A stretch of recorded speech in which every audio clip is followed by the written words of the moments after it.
Absolutely. Welcome to Sports Econ 101, the show where we discuss sports topics from a business perspective. I'm your host, Edward Brown, along with my co-hosts, Russell Jackman and Mike McDowd. At each commercial break, we're going to ask a sports trivia question. Today, it's just miscellaneous sports. Let's see, I've got a football one, and I've got a hockey one, and I think I've got a soccer one. Isn't that what the World Cup is, a soccer one? Question? Yes, that would be true. That would be true. Obviously, you're clearly a huge football fan, aren't you? Football, baseball, but not the soccer football. I'm talking about European football. Come on now. Oh, European football. Yes. Well, I tell you, I loved Pele, but that was in the 60s. And what do they call? What is the terminology for soccer? What is the phrase in soccer? What do they call the game? Do you have an idea? They call it football. Actually, yes, but the key phrase is it's known as the beautiful game. Oh, so the beautiful game. Well, they used to call in the ghetto. They used to call basketball round ball. True. Yeah, but of course, you know what though? So listen, I'm so old that soccer, the ball wasn't round. They hadn't invented circles yet. It was all square. It was a very difficult game back then. All right. When we come back, Mike's going to introduce our special guest, Kevin O'Malley, who wrote a book on Vin Scully, as well as I believe you're an award-winning documentarist, if that's the correct term. All right. Also want to talk a little bit about Caitlin Clark. She's getting quite an intro into the WNBA. Unfortunately, her team's not doing well, but do you see that check that she got, the cross check? I guess that's what they call it, a cross check, right? Amazon is still, are they getting close to their NBA deal? I don't know. I mean, it sounds pretty close. All right. Stay with us. You're listening to Sports Econ 101. Don't touch that dial. We are going to be right back.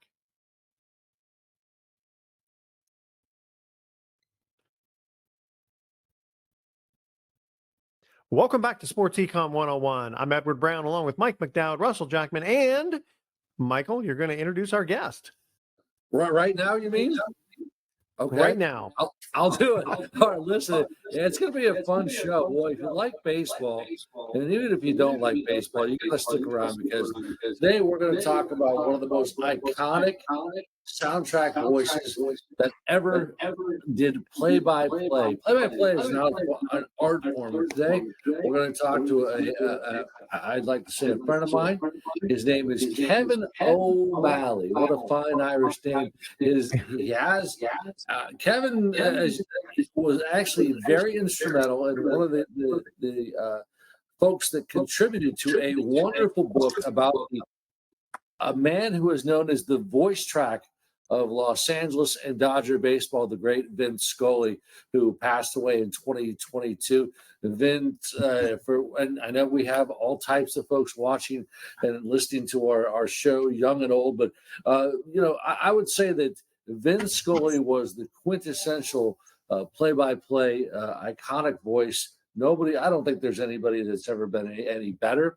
Kevin O'Malley, of course, our guest, he serves as head of operations for the MLB Ministry Coordinator for Catholic Athletes for Christ in Virginia. He also is the creator and producer for 2 media projects involving Vin Scully. Believe it or not, Vin Scully in 2016 did the Rosary, and Kevin's involved in that. And then Kevin also is an Emmy Award-winning documentary, and he helped produce a story called The Gil Hodges Story. It's the soul of a champion. Kevin's also a graduate of the University of Dayton. Kevin, that's a hell of an introduction. Listen, welcome to the show. Happy to have you coast to coast, border to border, and for our military members at land and sea. So happy to have you aboard, Kevin. It's my pleasure to be with you. Thanks so much. I still remember. It's funny because I was a big A's fan, so it was really still hard to hear. And she is gone. Oh, the home run by Kirk Gibson, but that was great. In baseball. A year that was so improbable, the impossible has happened. As Gibson rounded second. Yes. Now, if you listen to Kevin O'Malley's voice, folks, you're going to hear a cadence. I mean, I thought I was on the phone with Kevin yesterday, Edward. I'm like, hello, is this Vin? Is this Vin Scully? I Yeah, mean, he's yeah. not even trying. It's just this natural rhythm of his voice. And Kevin, I want to hear your Scully impersonation.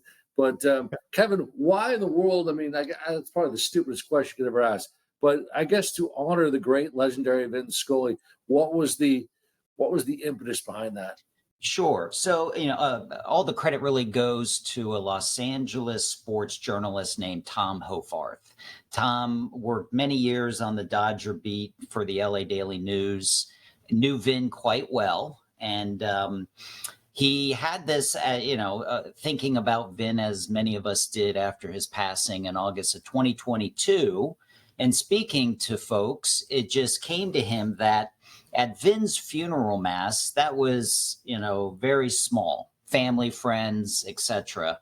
And to provide an outlet for folks to almost eulogize Vin in a way. And Tom had this idea that, yes, there's probably going to be books written about Vin and his amazing career, as you mentioned, Mike, at the beginning, the greatest sports broadcaster that's ever lived.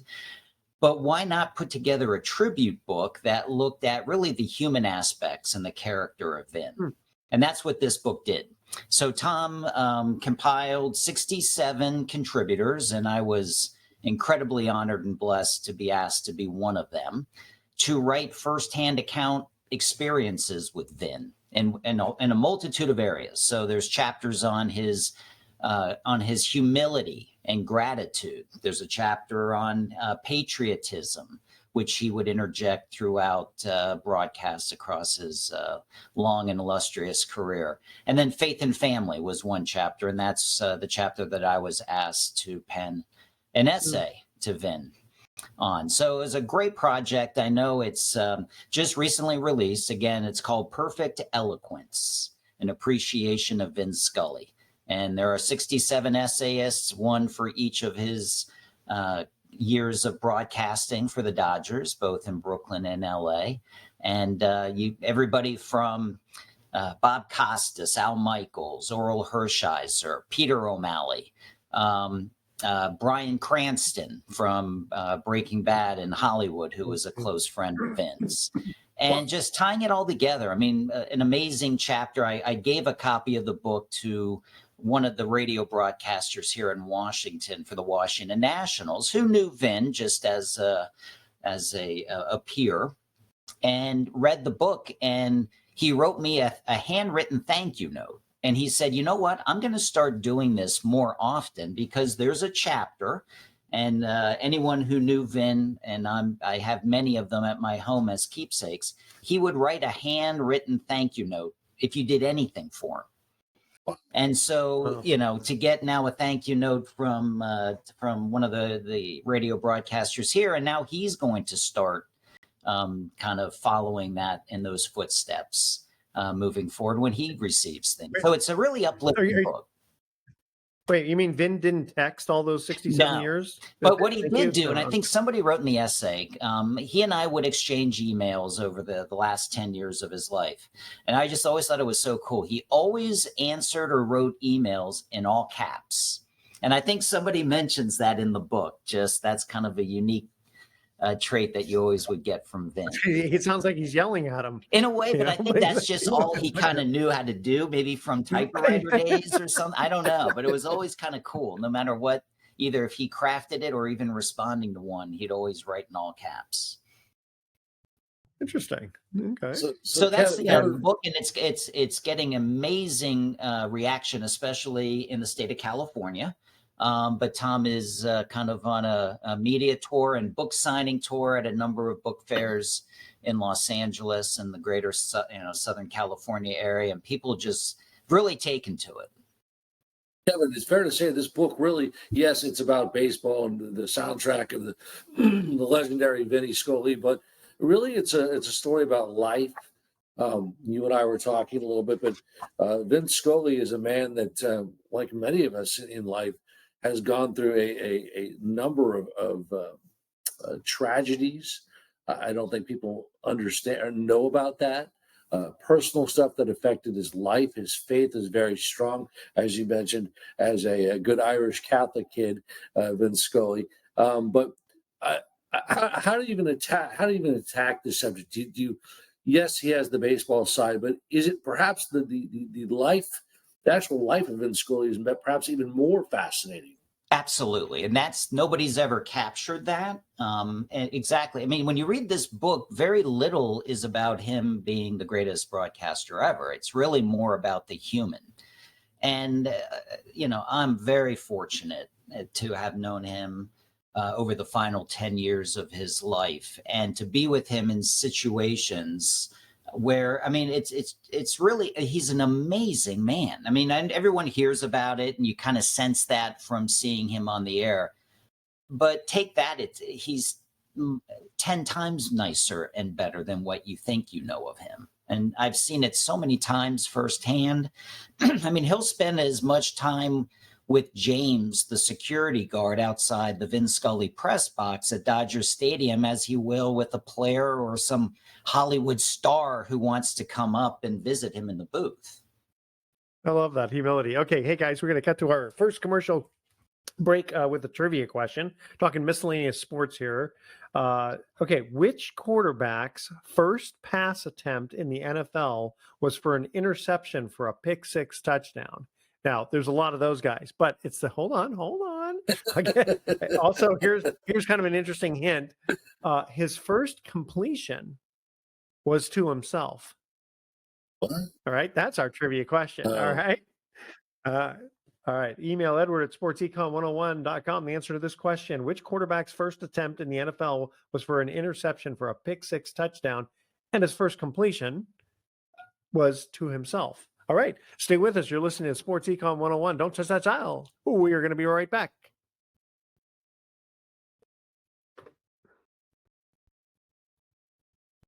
Welcome back to Sports Econ 101. One more time, I'm Edward Brown, your host, along with Mike McDowell, Russell Jackman, who we haven't heard from much, and Kevin O'Malley, our special guest. All right, our first trivia question. Which quarterback's first attempt in the NFL was for an interception for a pick six touchdown, and his first completion was to himself?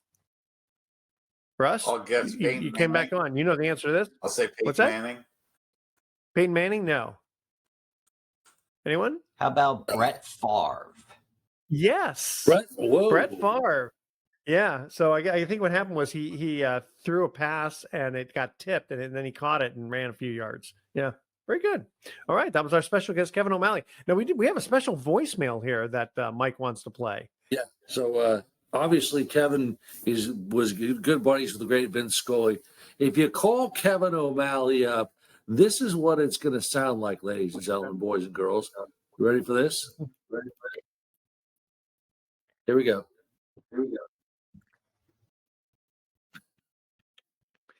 One more time. Here we go. The voicemail box for Kevin O'Malley. Please leave your name, number, and the reason for your call after the tone, and Kevin will return your call as soon as possible. Thank you for calling. Hello, Kevin. Thanks for being on Sports Econ 101. I have to say, awesome. when I first got that in 2014, and again, he's just like, yeah, let's go do it. And he took me into like the closet at the press room at Dodger Stadium. And of course, one take and he was done. But I received so many calls from friends of friends of friends who would call just to listen to it. Well, how did they know unless they called you? I guess one guy called you. Well, and said, my friend was, minute. hey, you got to call my buddy's cell number. He's got Vin Scully on his voice. Okay. And I purposely just, in my mind was thinking, I want to keep this forever. Who knows in 30, 40 years, will we even have phone numbers? So I didn't have him say the number, just my name. Oh. So I'll use it in whatever capacities needed. Love it. Hey, Kevin, one of the things we talked about Vin Scully more than just a baseball man, as a play-by-play artist. But talk a little bit of some of the things that we don't know about Vin. For example, I know that he faced a couple of tragedies.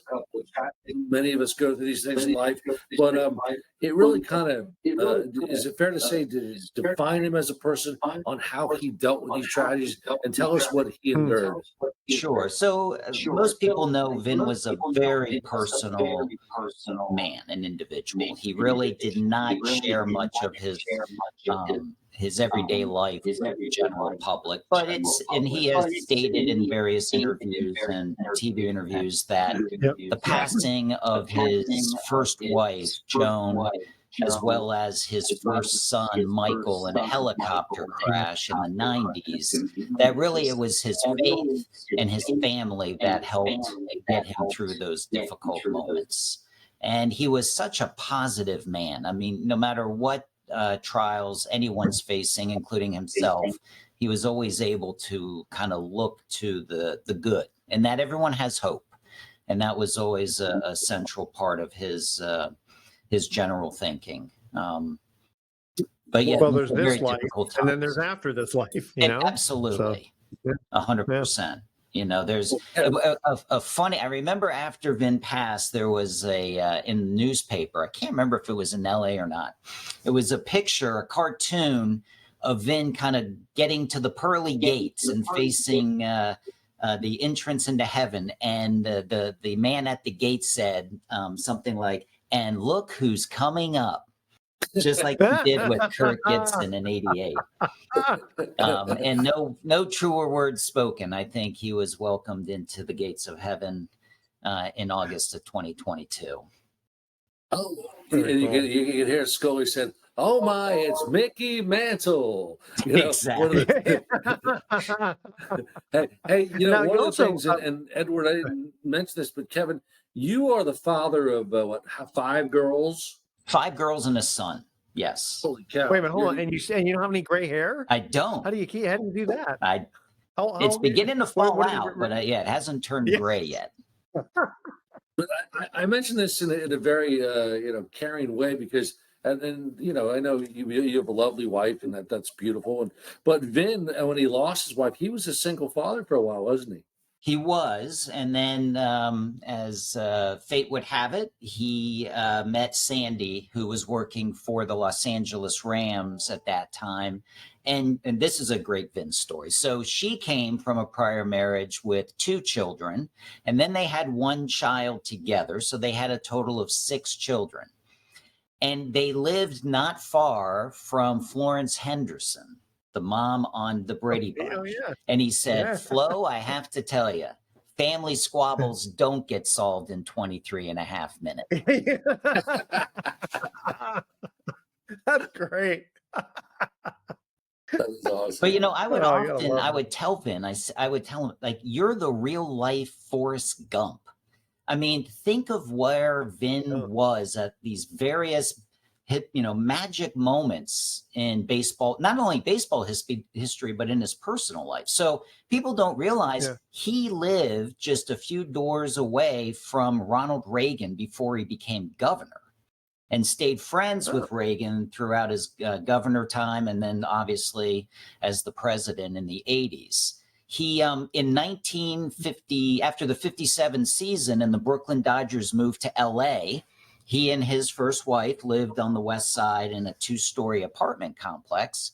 And as he would say, being the doting husband as I was, he went grocery shopping. And as he's coming back, his hands are full of bags. And he was trying to figure out how to open the fence gate. And he said, seemingly out of nowhere, a man appeared who lived in the apartment complex and opened the gate. And he said, "Thank you." And he said, "Hi, my name's John Wooden. I'm the men's basketball coach at UCLA." Wow. So one of the first people Vin meets is an unknown coach at the time. This is well before the run. So Vin just has these moments. He was in Atlanta when Aaron hit 715. Yeah. I mean, Hey, Edward and Russell, let's not only forget Vin Scully, the baseball guy, but how about Vin Scully, the football play-by-play guy? Joe Montana, the Dwight Clark, and the glorious catch. I mean, we had Candlestick when they beat Dallas. absolutely. That was Vin That's his final NFL game broadcast. He went out doing the catch. Really? That's just amazing. And apparently that was the Yeah. only time he announced any 49er game at all. Wow. Oh, is that right? Yeah. Boy, very fortunate. Yeah, he was an catching all these emergency good- fill-in because one of the other announcers was ill, I think, at the time. And they had to grab him and recruit him at the last second. And he just filled himself in and was there for the legendary moment.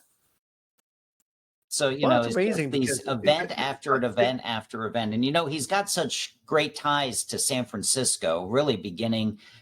A lot of people don't know that growing up in New York, he lived in the Bronx, but his favorite team was the New York Giants. And his favorite player was Mel Ott. And he would tell me these Mel great Ott. stories about Mel Ott. And one birthday, maybe 7-8 years ago, I sent him something on Mel Ott. And of course, not only did he write me a thank you note, but he left me a voicemail. And he goes, and Kevin, thank you so much for Melvin Thomas Ott of Gretna, Louisiana.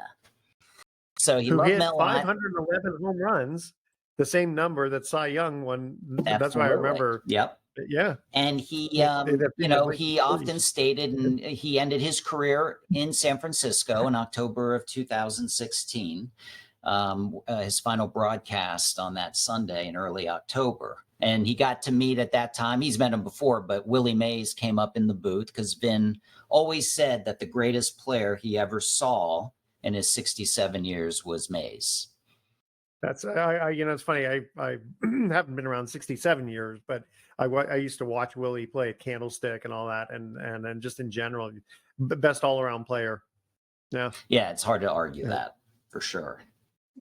Yeah. So, In fact, my dad was a big Ted Williams fan because he grew up in Brooklyn. Sure. And the thing is, he hated the Yankees, so he always said, oh, if Ted Williams could have played in Yankee Stadium and Joe DiMaggio played in Fenway.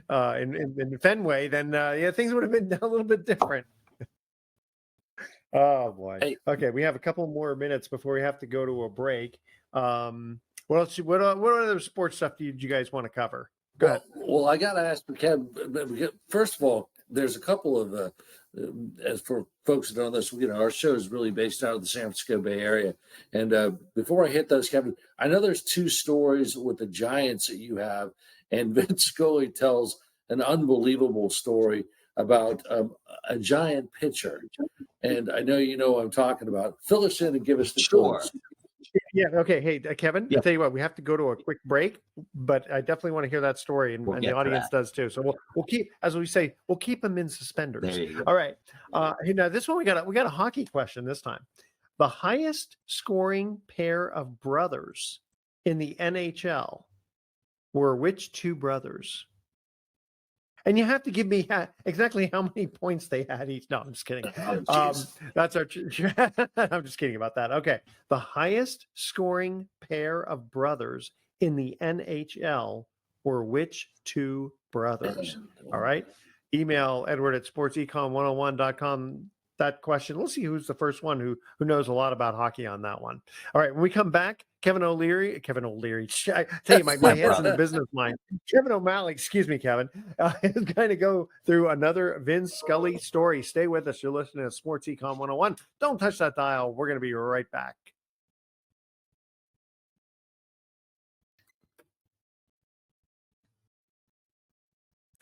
Welcome back to Sports Econ 101. Edward Brown, Mike McDowd, Russell Jackman, and our special guest, Kevin O'Malley, on the air. All right. Second trivia question is a hockey question. The highest scoring pair of brothers in the NHL were which two brothers? This is almost like the baseball question where who are the two brothers who hit the most home runs? Tommy and Hank Aaron.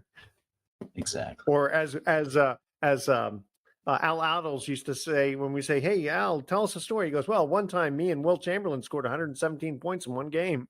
I love that one. All right. Anyone know this hockey question? I don't know. The Gretzky brothers? Yes. Oh, That's really? right. I Wayne will and Brent. retire on that. Yes. One.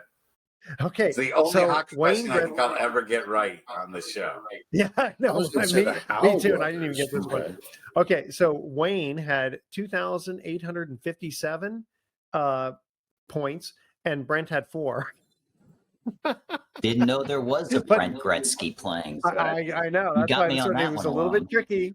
A little bit tricky. I know Okay. there's a All right, Janet go ahead, Mike. Gretzky. She's rather nice on the ice. Indeed. I'll She's say only that. she's only 4 goals back from Brent. That's right. All right, Mike. You were going to ask Kevin he was going to tell a story, but tee it up for us. Yeah. So Kevin O'Malley is our distinguished guest on this show today. And Kevin is a guy that is involved, contributed to a book called Perfect Eloquence. He's also an Emmy Award-winning documentarian.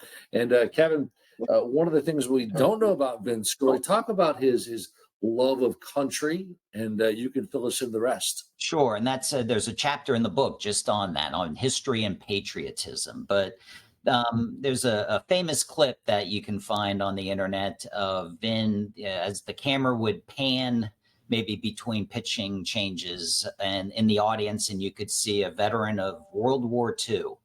And he spoke about his personal experience as a youngster in the Bronx learning the news on that fateful Sunday about from Pearl Harbor.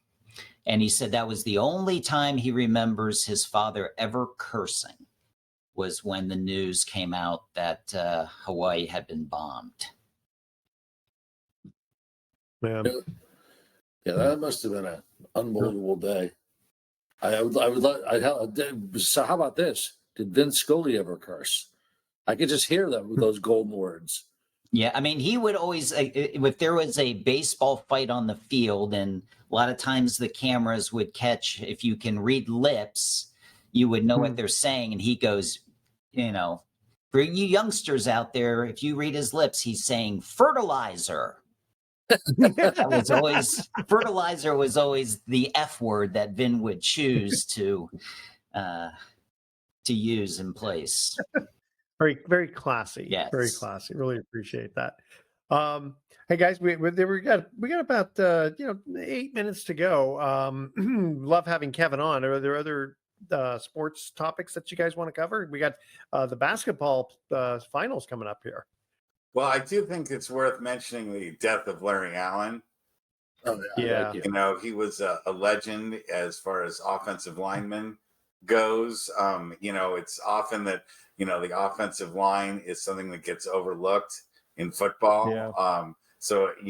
And he was only 52 years old, which is really, disturbing, as my birthday's coming up in 2 months. So I'm just looking now at people who are dying in their 50s and saying to myself, how did I make it this far? So, and they haven't released how Larry Allen died, have they? Yeah. So he was on vacation with family. I didn't know he was sick or anything like that. I was kind of a surprise. Could be just a heart attack. To a lot of Yeah, people. Russell, I believe he died suddenly in Mexico, and I've got a connection to him as well.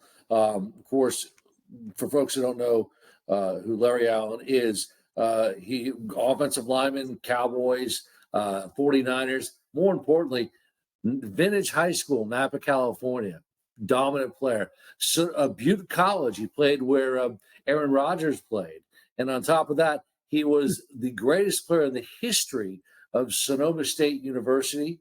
He was a Cossack and a dominant force. At one point, Russell, he actually bench pressed 700 pounds. His entire team surrounded him in awe of the man. He was a physical specimen. On top of the fact, not only was he strong as he was one of the nicest guys you'd ever met. Would not utter a word against opponents. Occasionally, he'd do the motor voice. He'd say, "Voo, voo, voo, voo," and that would get his gear to psych out opponents. But Larry Allen was arguably, actually, the greatest football player from the North Bay and Bay Area in history. There's just no question about it. Oh. Especially from the offensive line side. Absolutely. I mean, for fans today, it's hard to remember and go back to the 1990s. But in the 90s, he was the dominant force in that Dallas Cowboy dynasty of the 1990s, winning back-to-back and 3 total. And, poor Emmett Smith was, incredibly emotional yesterday in discussing Larry Allen, who was beloved by everybody on that team and throughout that franchise. A 6-time All-Pro, 11 Pro Bowls. I mean, he was, obviously he's in the Hall of Fame for a reason, but, I know we take a lot of pride in him being from the San Francisco Bay Area, the North Bay, which is Napa, California. And he was so beloved. Probably the greatest high school player to ever come out of vintage high school in the Napa Valley. Wow. Did Troy Aikman make a statement? Do we know? I didn't see anything on Troy. Not yet. I mean, he blocked for Troy, so I'm sure Troy had a close relationship. Absolutely. Yeah. Wow. Moving on to basketball for just a quick second. First of all, a couple of days ago, Caitlin Clark gets body checked, and all this whole thing about race and all that. But I think a lot of it has to do with just the fact that she's she's a rookie and she's getting all this attention. And a lot of people. And the thing is that rather than people being upset who are other WNBA players, I would hope that they would be happy that she's in, because she's made the sport more interesting, and which will end up being more money for all these players. I mean, there's already an advantage with WNBA. Just having her in the league, they now have chartered flights, which they didn't have before this season, and that is solely attributable to her. I think you're right. I think it's a little bit of her being a rookie. I think no matter what, there's always going to be a level of jealousy. I mean, she is the golden daughter of the league and of sports, quite frankly. Some people are going to bring race. Some people are going to bring sexual orientation into it. The whole 9 yards. I think, it could be any or all of that. And no different than a lot of rookies in all professional sports who sometimes have to, grin and bear it in dealing with some of the physicality of the game. But it's just, again, a lot of people assumed that she was going to come in and dominate and the team would be great. Well, there's a reason why they had the number 1 pick. They're a horrible team. Exactly. They have her now, and that's at least, making them more competitive. But it's going to take a while. She will. It's just a matter of time. She will eventually get to a point where she'll do in the WNBA what she did in the NCAA. Yeah. And I think, what was her salary is like 120,000 or something. But the thing is, she's making like $3 million on endorsements. Exactly. So good for her. That's great. Yeah. Doesn't matter when she gets other paid. Players would be. They're now playing a lot of these games in NBA arenas, which has a lot of the teams across the country had moved away from, just because they were getting 1,500 people in a 20,000 seat gym. Yeah. And the thing is, I don't know much about her. I've seen just a couple of interviews, but she seems relatively humble. She doesn't seem like she's got an attitude, which is great. Just kind of play the game. Everybody's got a chip on her shoulder. Just let the girl play basketball. Who gives a rat's about her gender or about her whatever? Isn't her gender? White. Who cares? Okay, let's get beyond that. It's 2020. Wait, hold on. The gender thing, besides being a woman, isn't she straight? Doesn't she have a boyfriend? Right. Let's get past this garbage. Thing now to be straight. She's in the minority. Hey, Edward Russell, and I would be totally remiss as a broadcast journalist not to ask our guest Kevin O'Bally this profound, incredible story that's connected to the Giants. And a pitcher by the name of Baumgartner. You got to tell this story. It's unreal. So it's really one of Vin's best stories he ever told on the air. And Madison Bumgarner was pitching for the Giants at Dodger Stadium. And Vin, and I don't even know how he finds out about these stories, but he recounted a tale that Madison Bumgarner, he and his wife were hiking in the desert out in Arizona, I believe it was. And they literally saw in real time a wild rabbit get swallowed by a snake. And they go over there to see if there's any way they can save the rabbit. And Madison pulls out some sort of knife or hatchet and chops the snake up and reaches in and pulls out a live rabbit and he and his wife nurtured it back to good health and released it back into the wild.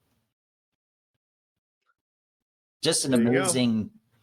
Talk about a man's man. conservationist, Didn't right? he give her a? Did he give her a cow for their wedding anniversary or wedding Vin present? mentions in there that the only time he's ever worn a suit or a tie, Bumgardner, was to his wedding. Well, and Kevin, Edward, Russell, also, and all of our wonderful sports Econ 101 fans listening out there, has a fantastic story that is associated with the greatest giant hitter ever. And I'm going to let Kevin share that. This one is quite interesting. So, living in Northern Virginia my whole life, in the summer of '85, the Pirates draft Barry Bonds with the 6th pick overall, and they are going to ship him to Prince William County, Virginia, to play for the Prince William Pirates. Now, that stadium and that team that were only about 15 minutes from my house. So I call up after the draft and harass the poor PR director for the Prince William Pirates. When's he going to get here? Where's he? All these questions. And I found out the day he was coming, and I drove to the stadium at like 7:30 in the morning and just stood there all day. And eventually the car pulled up, and the first fan that Barry Bonds greeted as a professional baseball player was moi. What I got that day is quite rare. And I know for your radio folks, you won't be able to see it, but for Edward and Russ and Mike, not only do I have his signature, not only is it personalized, he wrote best wishes. There you go. I don't think there's a best wishes autograph from Barry Bonds to just about anybody. Can you turn it? Go ahead and turn it, because we also are on YouTube. Go ahead. Is there anything on the other side? No, it was all I brought was an index card, because back then there was no card of Barry Bonds. Not yet. True. Okay, very good. Okay, guys, we have to come to our last commercial break here, and then when we come back, we'll have some closing comments and our famous thoughts for the day. Okay, so this one is a World Cup question. Which country, and this surprises me, which country was the last undefeated one in the World Cup? Which country was the last undefeated one in the World Cup? So this is a surprising one. All right, stay with us. You're listening to Sports Econ 101. Don't touch that sound. We'll be right back with some closing comments.